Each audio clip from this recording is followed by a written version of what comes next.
Reddit's Real-Life Nightmares delves into spine-tingling true tales sourced directly from Reddit's most chilling threads. Encounter encounters with the supernatural and brushes with mortal danger as ordinary individuals share their harrowing experiences with the inexplicable and the macabre. Led by Read It, prepare to be gripped by fear as we journey into the heart of darkness.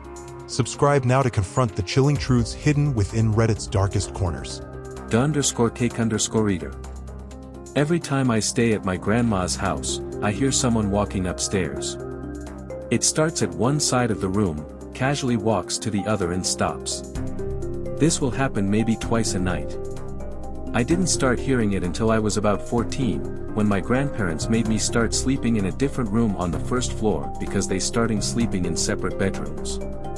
Blah blah blah, regardless both of their rooms are also on the first floor. For a little backstory, I have always been afraid of the upstairs at their house. I don't know why, but it's always freaked me out, and I refuse to ever go up there alone. I'm 23 now, still won't go up alone. There's one room specifically, though. It's a long, narrow bedroom. When you open the door, there are closets on your left and right, a bed placed roughly in the middle of the room, and a window on the far side opposite the door. I was told growing up by my grandparents that the sons of the previous owner claimed to see a gorilla come out of the closet at night, dance around the room, and go back into the closet. I thought nothing of this story until I had to start sleeping in the other room. The room located directly below the scary room upstairs. So, we all go to bed. All the lights in the house are off and I'm still awake, lying on the bed. Then I heard it. Thump. Thump. Thump. Starting at one end of the room upstairs. It got closer to me, passed right above me, and continued to the end of the room, where it stopped. I'm wide awake, terrified out of my mind. It was no question to me that I had heard footsteps. I knew that slow, casual pace. I was freaked out and went to my grandpa's room. I told him what I heard. He told me that the house is old and it creaks. But he turned the dining room light on for me, so I felt a little safer. I tried going back to sleep. Then it started again, this time from where it ended the first time, by the window upstairs. It walks over me again and stops when it reached the door. I thought it was over until 5 seconds later when I heard it coming down the stairs. 1, 2, 3, 4, 5, silence as it reached the landing. Then 6, 7, 8, 9, 10. And silence again as it reached the first floor. I was frozen in shock. Whatever it was on my floor of the house, and sadly unaffected by the dining room light. I was staring at the doorway to my room, the dining room light was shining in, and my vision began to distort. I felt dizzy with fear, so I pulled the blankets over my head and suddenly heard a scratching sound from inside my room. I knew exactly where it was coming from, too, my grandpa's gun case. It was a very obvious sound, scratching on the wood. Long scratches down the front of the gun case door. I could even hear the door ever so slightly tapping against the frame as each scratch began. I tried to scream and I couldn't. I took a second to take a deep breath and let out a loud scream. In seconds my grandpa had made it to my room and I was relieved. Needless to say, he still didn't believe me. So I did what any normal person would do. I draped a sheet over the side of the bed and slept underneath it. I wrapped myself tight in a comforter, put on headphones, and turned my back to the door. There could be a party of ghosts in my room and I wouldn't even know. The next morning, my grandpa told my grandma about what happened the night before. She said, "Oh, that's silly. You know, your cousin woke me up the last time she stayed here. She came in my room saying, 'I hear footsteps.' I slept under the bed for the rest of my week stay with them. I've stayed there countless times since that happened, and I hear the footsteps every time. I sleep on top of the bed now, but keep my back to the door and sleep with headphones on. I haven't heard it come down the stairs since that first night, but if it does, I don't want to know. Edits because I'm bad at writing and I can't stay in the same tense. Forte 2. When I was about 7, my 2 brothers and I were playing in an area that was used as an unofficial motocross place. We decided to dig a tunnel for some reason. Being the extra smart guys we were. It took a few hours to dig about 6 feet in and 2 feet high. I was right up at the face when suddenly the tunnel collapsed. It was all dirt with no supports. My world went instantly black and hot. By hot I mean furnace hot. I couldn't move a muscle from the weight of the soil completely enclosing me. I started to really panic, as you do. Everything started turning red, which I guess was blood being forced into my head. Every breath was getting harder as the soil constrained me more and more. Even though my hands were near my face, I couldn't move my arms to clear the dirt around my head, and also started breathing in dirt, which made me cough, which made me contract my stomach, and then I couldn't draw breath at all. This isn't what made me panic though. The total darkness turning red with the incredible heat made my young mind think I was going to hell. I don't know how long I was buried for, but it seemed like an eternity. Suddenly I felt something grab one of my feet. My brothers had been frantically digging through the collapse to pull me out and managed to reach me and then pull me out. We never told my parents. I just went home and got hosed down. TLDR, got buried alive and pissed myself. Wolf Christ. When we first moved into the house I grew up in, I used to hear things calling my name from the opposite end of the house. Like, I would be in my room playing with Legos or something, and I would hear my dad call my name from his room. So I'd go to my parents' bedroom and ask them what they wanted, and they'd always tell me that they never called my name.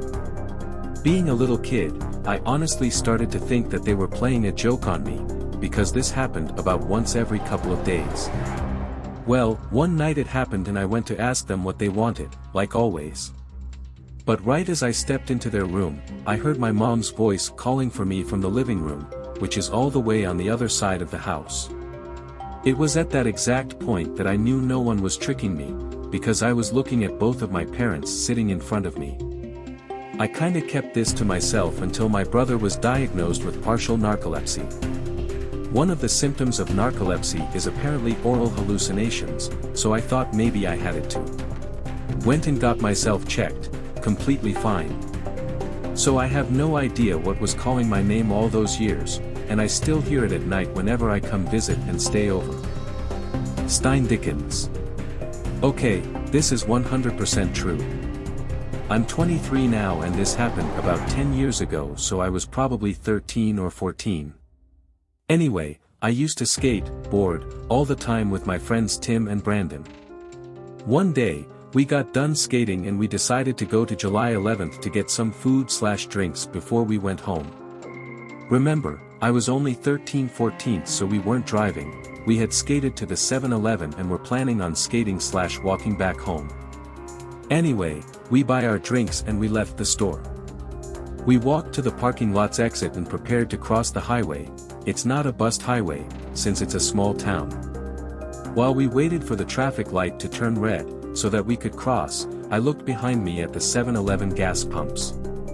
I noticed a 40 to 50-year-old man, pumping gas into his white truck. He stared at me and before I knew it, he dropped the gas pump and jumped into his truck. He slammed on the gas and sped straight at my friends and I.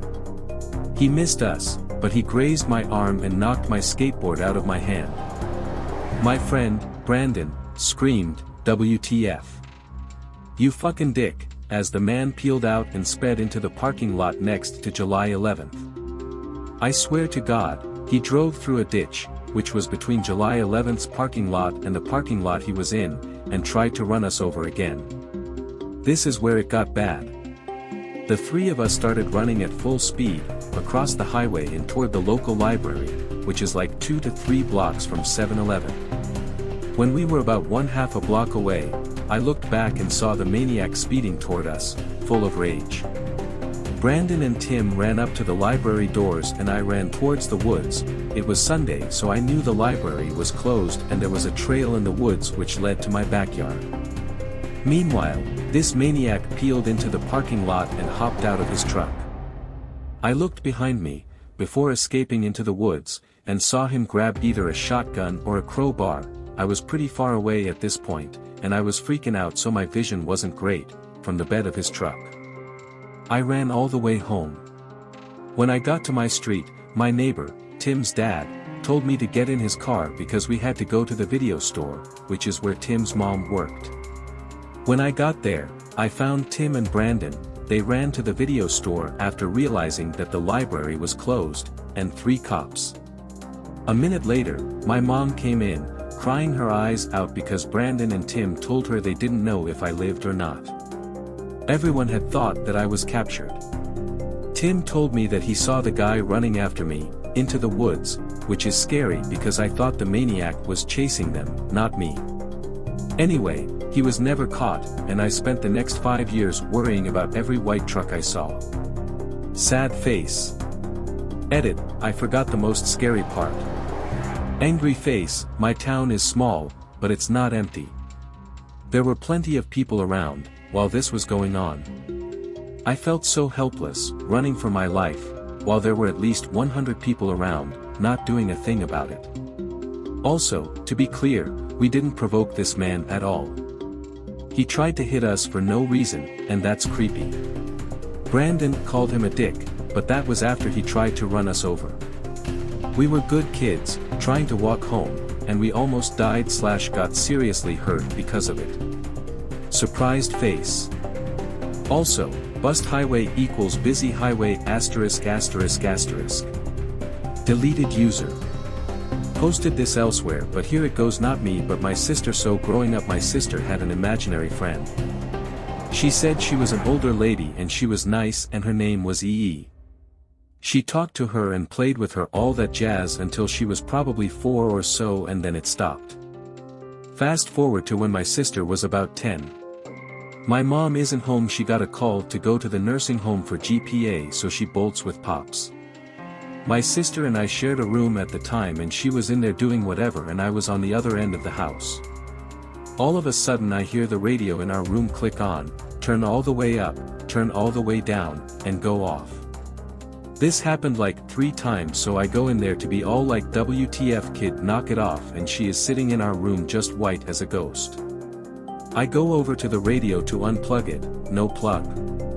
No batteries, only radio in the house. I look at her and she goes, it was EE, I saw her, it was EE.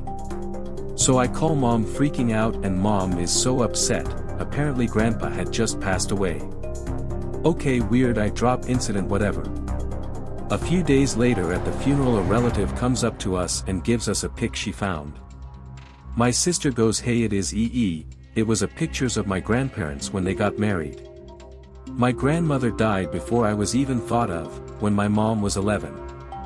We live in the home my mom grew up in. We have no pictures of her at all as my step-grandmother got rid of them all when she moved into the house a few years after mom's death. Deleted user. Posted this elsewhere, but here it goes, not me but my sister. So growing up, my sister had an imaginary friend. She said she was an older lady and she was nice and her name was EE. She talked to her and played with her, all that jazz, until she was probably 4 or so, and then it stopped. Fast forward to when my sister was about 10. My mom isn't home. She got a call to go to the nursing home for GPA, so she bolts with pops. My sister and I shared a room at the time and she was in there doing whatever and I was on the other end of the house. All of a sudden I hear the radio in our room click on, turn all the way up, turn all the way down, and go off. This happened like 3 times, so I go in there to be all like, WTF kid, knock it off, and she is sitting in our room just white as a ghost.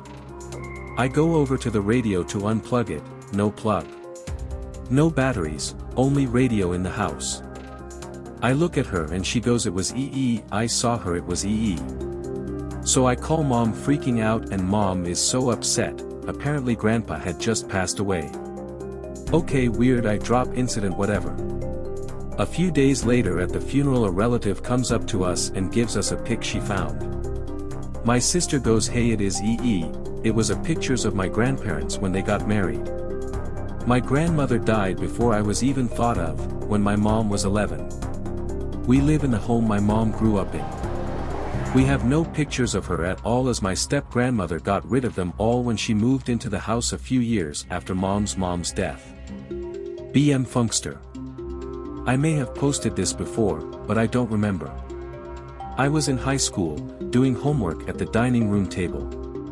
From there, I could see the front door. Our front door at the time had a 2-foot x 5-ish pane of glass in it, with a lace curtain over it. I remember hearing a noise, like somebody was on the porch. It was probably 9 p.m. or so. It was very dark outside and the porch light wasn't on. As I'm watching the front door, I can see the screen door opening. It stands open for a minute or so, and there's nobody there, or they were dressed all in black. I'm frozen, waiting to see what happens next. The screen door just slowly closes. If someone was there, they didn't just let it go, someone was closing it carefully so that it would make noise. After that, I don't remember if I heard footsteps. Maybe they saw me watching them and decided to quietly get out of there.